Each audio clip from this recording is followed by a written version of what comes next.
Okay, time for another one. Yeah. This one, it's been a while since we've reviewed, at least on this podcast, or unboxed, I should say, a smartwatch wearable Yeah. with Wear OS. Right. That's the key distinction. Yeah, so this Wear OS used to be called Android Wear. It's gone through a handful of iterations over the years and improvements. Kind of feels like one of those things that stagnates, gets refreshed. Gets refreshed. But there are some really cool watches out there, hardware-wise, that are interesting, quality devices. Wear OS kind of started out as every smartphone maker, every player in the game was trying their hand at it. Yep. And as time has proven, a lot of those companies kind of bow out of that and leave it to more traditional watchmakers. Yep. So you just happen to have watch manufacturers who also offer a digital version or a Wear OS. I think it seemed like what happened is a lot of the phone manufacturer, electronic manufacturers pushed the wearables, and then the watchmakers were like, whoa, let us do it because we know watches. Yep. This is what we do. But they had to switch into, making digital and coding and making a OS, and it's different kind of form for a watchmaker, right? So this one is the TicWatch Pro 3 Ultra GPS watch, and this is from Mobvoi. This is a watch that is not a traditional watchmaker, but this is a company who has, for the last couple of years, put together some really cool watches and kind of great package kind of watches for their price. So, Luke, if you want to open that one up, I'll read off some specs for people watching or listening here. Sure. This one comes in a shadow black color, so that's what you're going to have inside there. Yep. This one has a stainless steel watch case with high-strength nylon and fiberglass. Okay. And it's going to have, in terms of specifications, people that, what's the processor, the RAM. This has a Qualcomm Snapdragon Wear 4100 processor with 1 gigabyte of RAM and 8 gigabytes of internal storage. Wow. So that's kind of par for the course for today's modern watch.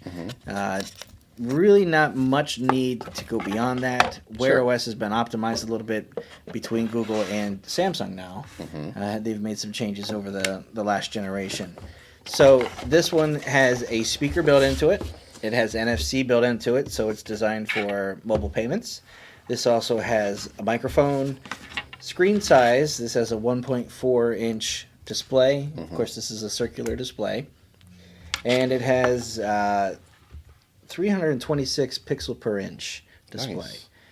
The watch strap, as you'll see here, feels very nice. It feels like It does feel very nice. like a silicone, kind of easy to clean. If you get sweaty, it doesn't feel like it's going to ever get dirty. It feels slick enough that things will just wipe off of it. It doesn't. It is textured on the outside, but smooth on the inside. So that's cool, as far as any kind of grime or anything. These are replaceable. You can see there's two little kind of like pop release for the strap. Take it off. Quick so release. If you're looking for other watch straps, or if you have you want to change it up to go out to dinner, it's a very common design, so you shouldn't have any problem finding a third-party one. This one also has GPS built into it, which is a distinction that not all watches have. So what that will do is that'll kind of give you the flexibility for things like doing a run or a bike ride and be able to work independently of the phone. Because, for some people, their watches will still require them. They have GPS assistance that requires them to keep the watch with the phone, or it'll track the phone for the location while the activity goes through this.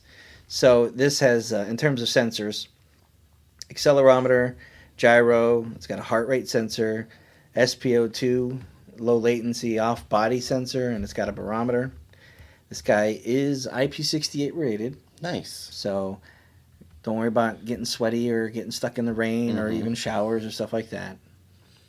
This also has, it's designed for pools, swimming, and it also has the military standard testing, the 810G. So Nice, it's going to yeah. take a beating. Take a beating. Not that you want to give your watch a beating, but you don't have to take it off if you live a normal lifestyle. You can just kind of keep it with you.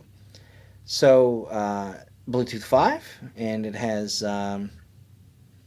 let's see. Oh yeah, for NFC, it's got Google Pay as part of that. So very nice watch. It's not super heavy, but heavy enough that you can tell it's there.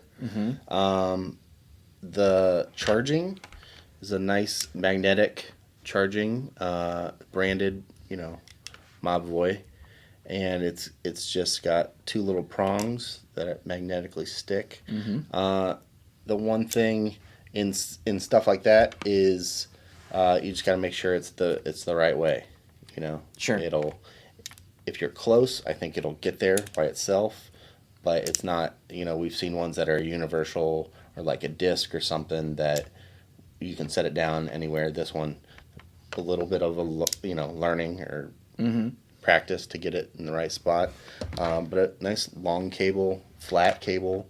And that's one thing to keep in mind too. If you haven't purchased a smartwatch before or something with Wear OS, as great as the platform is, it does require typically you're charging this thing every day, every other day.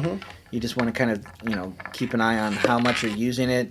If you're using more of just like the standby, just the clock stuff, then you're not really going to use the battery as much. But if you're doing like the barometer, some of these sensors that are on, you're going to want to keep an eye on that. So if you travel, stay somewhere overnight or for the weekend, you're going to need to keep the cable. It is a proprietary plug. Yeah, so you'll travel with it if you're taking it somewhere. The buttons on the side feel very very nice. They turn really easy.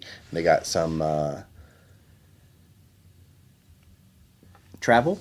Well, they have some texture on them, so you can tell when you're turning. Knurling. Yeah. In the outside of it, but then like you can feel it clicking. Okay. Yeah, man, I like this watch. I like the profile of it. It's consistent throughout the whole thing. You got these lines, kind of a fan blade type feel, and they continue it down the look of the watch band. So about the band, this is it says unique high density material, provides excellent resistance to heat, oxidation, oil, and chemicals, while still being flexible enough to fit comfortably on your wrist. Nice. And it does feel like that. It feels like, I've had watches that, if it's like a leather band, you start sweating a little bit and it just soaks it up and it just looks bad. Something like this is going to clean up, give you the ability to just kind of wipe it down or take it off in the shower and, rinse out both sides if you get a little scummy, at the gym or whatever. This has access to 5 GPS systems. Oh, wow. So I think they're all listed on their website here. GPS, GLONASS, Galileo, QZSS, and Beidou. So when it comes to picking a route for a bike ride or tracking, you're going to have very accurate GPS tracking. So smartwatches, wearables, things like this are, for me, something that, I don't have one on right now. I plan to put this guy through the paces and review it and just basically test it out. But I kind of go hot and cold with watches. Sure. So for me, once I have it on there and I'm using it, I am reminded of all the cool things that Wear OS can do. Yeah. And then there will be a period or two where I'll just not wear it or charge it and kind of not put it on that day and come back and like, oh, you know what? I don't really need it. Yeah, I didn't necessarily miss it. Yeah. Well, maybe I'll try it without for a little bit. Yeah. So I am anxious to, because I haven't had a Wear OS experience as a daily driver for maybe a little more than a year. So the platform's gone through some updates. Yeah. Yeah, I'm curious to try those out and to try another brand. I know that this brand has been reviewed by a handful of guys on the site, multiple models. They've done some written reviews. Yeah. So I'm anxious to get my hand or wrist on one of these myself. So that is the TicWatch Pro 3 Ultra GPS. Yeah. And in terms of price right now, it looks like pick it up for about $299 from the Mobboy website. Awesome. Well, thanks, Scott. You got it. See you soon. All right, that's going to do it for this episode of the podcast. Thanks for listening. We appreciate it. If you guys have any questions, feedback, concerns, comments, anything, shoot us an email at podcast@AndroidGuys.com. We'd love to hear from you one way or the other.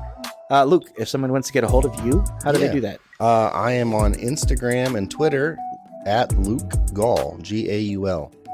And I'm on Instagram at Scott Webster and Twitter as SWebster77. Until next time, thanks for listening. See ya.